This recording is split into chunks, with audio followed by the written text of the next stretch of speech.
Agora, a gente vai ter uma entrevista super especial com a psicóloga a doutora Ellen Cincolin Contro, que ela vai falar para a gente sobre a síndrome da cabana, porque no início do isolamento social, por conta da pandemia, muitas pessoas estavam frustradas por ter que ficarem tanto tempo em casa, sem contato com o mundo exterior.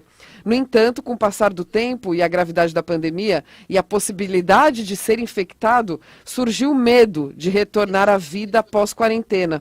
E essa sensação foi batizada de síndrome da cabana. Tudo bom, doutora Ellen? Tudo bem? Boa tarde. Boa Boa tarde a tarde. todos. Seja Boa tarde. bem-vinda. Doutora Ellen Tá. Cincolin Contro, psicóloga, sócia da Humano Mais. Olha aí. Agora, doutora, vamos sanar aí a nossa curiosidade. O que é síndrome da cabana? A síndrome da cabana é um fenômeno psicológico, não é um transtorno, não é uma doença, mas é um fenômeno relacionado ao isolamento social. Né? Então, esse fenômeno começou a ser percebido lá no início do século XX, quando alguns trabalhadores americanos precisavam ficar isolados por condições climáticas e outros fatores, e aí quando eles tinham que retornar ao convívio social, eles começaram a apresentar aí alguns sintomas. E aí a esse fenômeno foi dado o nome, aí esse nome, né, tão interessante de síndrome da cabana. E, doutora, quais são os sintomas? Então, os sintomas, eles estão muito relacionados a sintomas parecidos, inclusive, com alguns transtornos psicológicos, como, por exemplo, a ansiedade, a irritabilidade, a depressão, né, os sentimentos de tristeza, também a fadiga. Então, pessoas, por exemplo, que não conseguem levantar da cama, que querem ficar muito tempo deitada, que sentem um tipo de cansaço de peso nas pernas. Então, são diversos sintomas que podem acontecer, nem todos ao mesmo tempo podem acontecer com a mesma pessoa, às vezes sim, às vezes não, mas quando começa a acontecer, a gente precisa ficar atento, né? Então, esses são os sintomas principais, um tipo de agressividade, de irritação que a gente não tinha, então a gente percebe que fica mais pavio curto, sabe? Então, às vezes alguém falou alguma coisa, a gente já dá uma resposta atravessada, qualquer coisinha irrita. Agora, doutora, São os como sintomas. identificar o problema? Existe, assim, uma forma meio prática, assim, de identificar? Então, eu acho que é o seguinte, né? Uma das questões que a pandemia trouxe para a gente é a possibilidade da gente fazer um pouco mais de autorreflexão, né? E de se perceber um pouco mais. É fácil identificar? Não é. O que precisa para a gente identificar é justamente passar a praticar um pouco de autoconsciência, ou seja, se perceber, né? Pensar os próprios pensamentos. Como é que eu ando passando o meu dia? Será que eu fico mais tempo do meu dia mergulhado em pensamentos ansiosos, pensamentos negativos, ou eu passo a maior parte do meu dia aí pensando pensamentos positivos, de esperança, de fé, né? Enfim, de que vai ter um futuro melhor, de que posso estar num momento difícil agora, mas eu vou brigar para que essa situação melhore, vou aqui disponibilizar recursos para conseguir melhorar dentro daquilo que eu consigo, do meu contexto. Então, ou seja, praticar a autoconsciência é uma das formas que a gente tem de identificar, porque realmente não é fácil, não tem aí um diagnóstico, né? Não tem um modo, uma ferramenta que ajuda a gente a fazer isso, a não ser essa prática de autoconhecimento e autoconsciência. Muito bom, doutora. E quais são os sinais mais graves dessa síndrome? Então, você se perceber estranho, né? Eu acho que você olhar para si e perceber que há 3, 4 meses atrás, antes da pandemia, você não tinha com tanta frequência esse sentimento de irritação, esses pensamentos muito tristes, né? Enfim, um tipo de fadiga, de preguiça, né? Exagerada. Então, esses são os sintomas que a gente percebe mais graves. E a ansiedade em relação ao retorno, né? Começar a pensar no retorno sempre de modo muito negativo. Ai, vai ser ruim. Ai, que ruim que eu tenho que sair daqui. Porque o que é muito interessante aqui, né, em relação à síndrome da cabana? Por que a gente viveu um momento, um contexto tão triste, tão difícil, e que causou um trauma na gente, que fez com que a gente passasse a conviver, né, a entender que a nossa casa era o local mais seguro do mundo, né? Então, o que aconteceu com a gente? Esse contexto ultra ansioso fez com que a gente percebesse que dentro da nossa própria casa tinha um tipo de condição de sobrevivência, um tipo de condição de segurança que o lá fora não oferece. Então, lá fora tem a doença, lá fora tem a possibilidade de coisas muito ruins, lá fora tem os outros, lá fora tem os jogos sociais.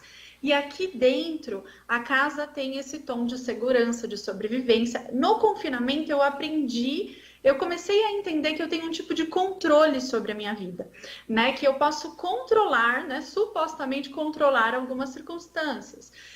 Também o aqui dentro de casa fez eu perceber que eu posso passar mais tempo com as pessoas que eu amo, que antes eu não podia.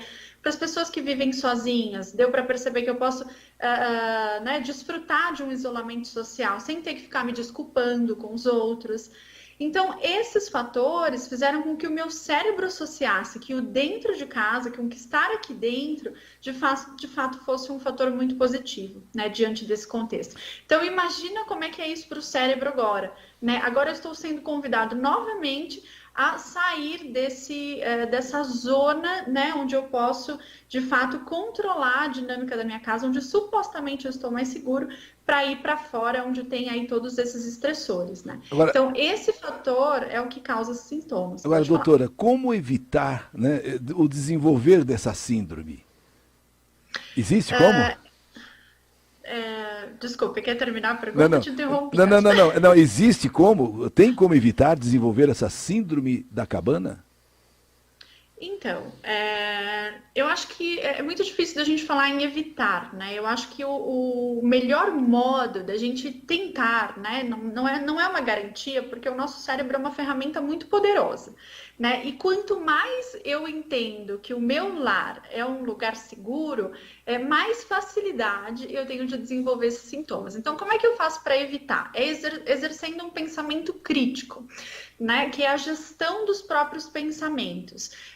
Uma forma prática da gente fazer isso é, por exemplo, eu colocar lá 3, 4 alarmes no meu celular durante o dia e na hora que tocar o alarme eu anotar o que eu estava pensando aí quando esse alarme tocou, né? É uma forma de fazer a gestão, pensar o que eu estou pensando. Então, uma forma de fazer isso é justamente passar a examinar a qualidade dos pensamentos. Não o que eu estou pensando, mas como eu estou pensando. Por exemplo, como eu estou pensando o retorno para o trabalho? Como que eu estou pensando ter que sair de casa para pelo menos dar uma volta? Como que eu estou pensando em encontrar as pessoas novamente? O que me vem na cabeça e o que me vem de emoção quando eu penso que eu tenho que voltar amanhã, semana que vem para o trabalho? Então, à medida que eu vou trazendo luz para essas coisas, que eu coloco esses assuntos na mesa e que eu compartilho desses assuntos com outras pessoas, eu vou criando medidas para evitar que eu mergulhe nesses sintomas aí da síndrome da cabana. Muito bem. Muito bom. Úrsula, você. E então, doutora, essas são as dicas para lidar com esse sentimento? Você ir anotando, você identificar. Diga, por favor. A gente tem falado muito, né, sobre as práticas de mindfulness, Ah, a gente sim. tem falado muito sobre, né, enfim, todas essas práticas de meditação, porque o que é isso, né? Na prática, as práticas de mindfulness, elas têm sido cientificamente validadas, né? A ciência tem validado isso, que é muito importante, porque é justamente a prática da atenção plena, né? Ou seja, é estar aqui agora, é estar exatamente aonde eu estou. Parece redundante, mas não é. Ou seja, se eu estou aqui nessa entrevista com você, todo o meu ser está aqui, os meus pensamentos estão aqui, as minhas emoções estão aqui, e eu estou prestando atenção no que estou sentindo nesse momento, né? Então, praticar a atenção plena faz com que a gente diminua os sentimentos ansiosos, os pensamentos ansiosos, a tristeza, e faz com que eu crie estratégias, porque todos nós temos recursos internos capazes de nos tirar daí dessa situação, dessa síndrome, que não é um transtorno, né? Então, praticar atenção plena de o que está acontecendo aqui comigo agora é uma das formas que a gente tem para brigar contra esses sintomas. E praticar atenção plena faz um bem enorme para a vida, né? Faz com que eu, novamente, comece a exercer um tipo de controle, né? Sobre mim mesmo, sobre os meus pensamentos, sobre as minhas emoções. Então, esse é um dos principais. Se fosse para eu dar uma dica principal, seria essa. Uma outra dica que eu acho que é muito interessante está relacionada a fazer a boa gestão da sua manhã, de como é que você acorda, né? Então, existem uma série de estudos, né, que falam que os primeiros pensamentos da manhã, eles têm um poder muito grande de influenciar os demais pensamentos ao longo do dia. Então, por exemplo, são as rotinas matinais, né? Você acordar e já entrar em contato com leitura, com uma música, com uma meditação, com conteúdo que deixa você, de fato, se sentindo mais tranquilo, mais leve, que te põe para cima, uma música de empoderamento para quem gosta, aquelas músicas que a gente escuta, que mexem com as nossas emoções, ouvir algum podcast, ver um vídeo que você gosta, né? Que de fato vai trazer essas emoções positivas que vão permear ao longo do seu dia. Porque o contrário é verdadeiro. Se eu acordo, já não faço essa gestão da manhã, em geral eu acordo, já vou assistir uma notícia ruim, já vou me encher de coisas negativas, de que está acontecendo isso e aquilo no mundo. Não é que eu não tenha que entrar em contato com a notícia negativa, mas aquilo não tem que ser na primeira hora da manhã e tem que ser limitado. Por quê? Porque a gente vai alimentando o nosso sistema, né? O nosso cérebro é feito por imagens. Então, se eu vou colocando imagens só de desgraça, de tragédia, em geral, aquilo tende a permear o meu dia e me tirar energia, me tirar foco, me tirar concentração, né? Me tirar qualquer capacidade de alegria, de vontade de viver. Então, fazer a boa rotina da manhã, criar uma rotina para si, que faça com que a gente entre em contato com conteúdos que vão nos ajudar durante o dia, faz toda a diferença na nossa vida. Se você fizer isso uma semana e testar para ver o quanto você fica mais produtivo, mais feliz, mais inteligente, mais evolutivo durante o dia, pode ter certeza que os resultados serão muito positivos no final de uma semana. Imagina depois de um mês ou um ano. Doutora, né? Então, pode falar. Em que momento é que é preciso buscar ajuda profissional? A senhora falou muito aí de nós conseguimos, por nós mesmos, né, mudarmos a nossa forma de começar o dia, dos pensamentos, mas em que momento a ajuda profissional se torna importante? Quando você percebe que aquilo está atrapalhando a sua rotina, né? Então, você não consegue mais exercer atividades que você exercia antes, que você percebe que os seus relacionamentos estão sendo impactados, quando você percebe que esses sintomas, eles de fato estão exagerados e estão atrapalhando o seu dia a dia, a sua rotina. Aí é hora de procurar, de fato, né, uma ajuda profissional.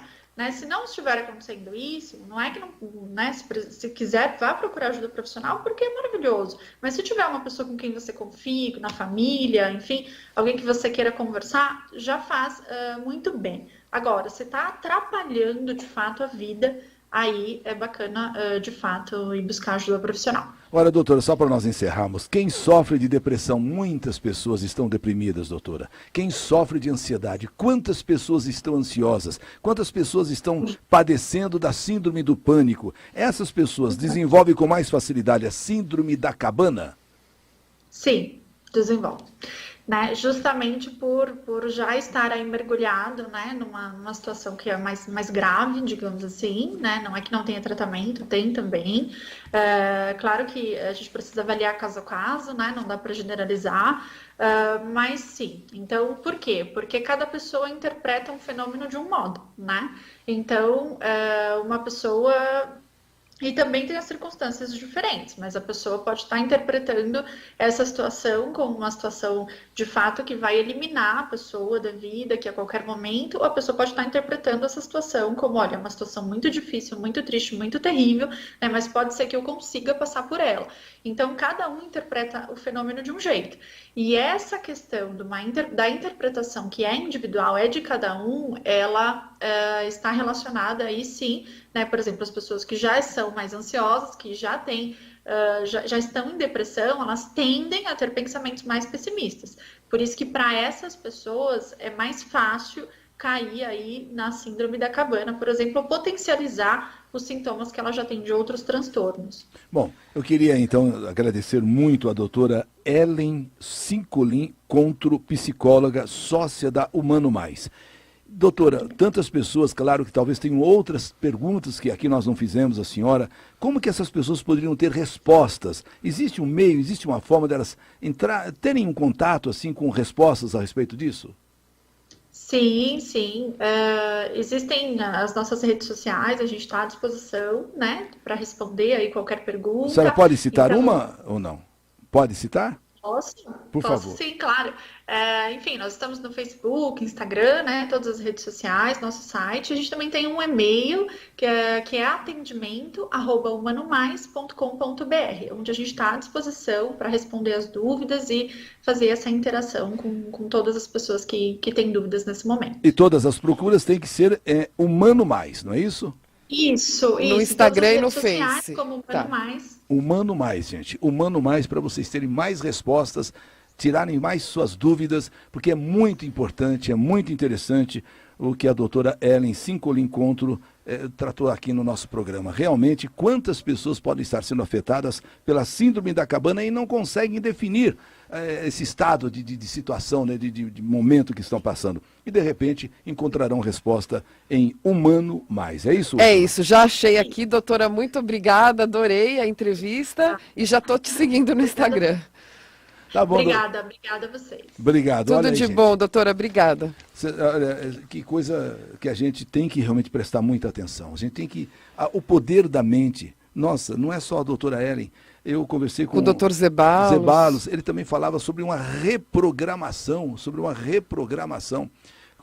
Olha, gente, quem não acredita nisso, assim, do poder da mente, precisa começar a mudar, porque autoridades, e você sabe, olha, me desculpa puxar a sardinha para o meu lado. Gente, ela falou uma coisa da primeira hora da manhã, quando você acorda. Será aí, talvez aí não estaria, de repente, um pouco da explicação do sucesso do nosso programa nas manhãs, aquele negócio de falar sorrindo, contente, alegre. Sim, Oi, com certeza. gente. Quer dizer, as pessoas amanhecem o dia, ao invés de amanhecer com aquela informação destruidora, não, que nem ela falou, não que você fique longe da informação, você tem que ter a informação, mas tem que ser nesse primeiro momento. Será que não dá para você, nessa primeira hora do dia que você acordou, ter uma energia boa? É a semente um do cara dia. falando lá no rádio, oi, gente, e você sabe que muitas pessoas entram em contato através das nossas redes sociais, né? Reclamando do horário da manhã, a oração, como é importante a oração às 6 horas. Então, gente, a partir de hoje, já começamos a ter a oração às 6 horas no nosso aplicativo.